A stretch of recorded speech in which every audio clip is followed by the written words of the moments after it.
કેમ છો વિદ્યાર્થી મિત્રો? અહીંયા ધોરણ 10 અને ધોરણ 12 સાયન્સ માટે અહીંયા ક્વેશ્ચન આપ્યો છે. ચલો આપણે અહીંયા સોલ્વ કરીએ કે આનો આન્સર શું થશે.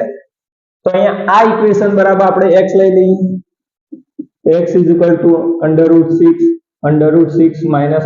√6 ઇન્ફિનિટિવ.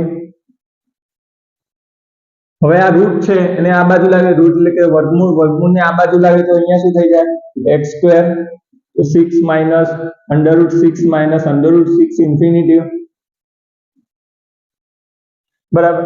હવે આ ઇક્વેશન ને આ ઇક્વેશન બંને સેમ છે તો આ ઇક્વેશન બરાબર હું x લઈ શકું. તો અહીંયા શું બનશે? Equation x² = 6 - x.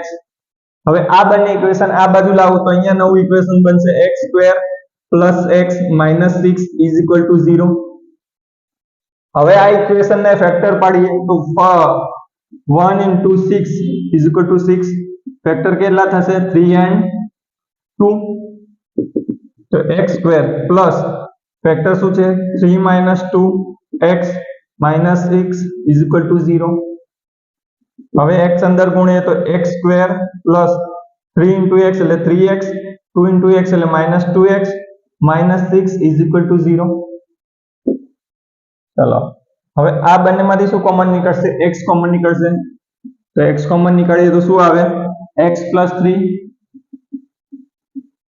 અને આમાંથી શું કોમન નીકળશે? -2 કોમન નીકળશે તો x + 3 અહીંયા પણ = 0. હવે બંનેમાંથી x + 3 કોમન નીકળશે તો x + 3 કોમન કાઢ્યું આમાંથી તો અહીંયા શું વધશે? x - 2 = 0. તો ચલો હવે બંનેને 0 આપી દઈએ તો x - 2 = 0 અથવા x + 3 = 0. તો અહીંયા શું આવશે? x = 2 ને અહીંયા શું આવશે? x = -3. હવે અહીંયા -3 શું છે? શક્ય નથી કારણ કે અહીંયા વેલ્યુ બધી પ્લસ છે તો અહીં x = -3 શક્ય નથી. એનો મતલબ શું થાય કે x is not equal to 3. તો અહીંયા આપણો આન્સર શું આવ્યો? x = 2. તો આપણો આન્સર અહીંયા શું હશે? 2 હશે. આના જેવો બીજો ક્વેશ્ચન છે એ તમે જાતે સોલ્વ કરો.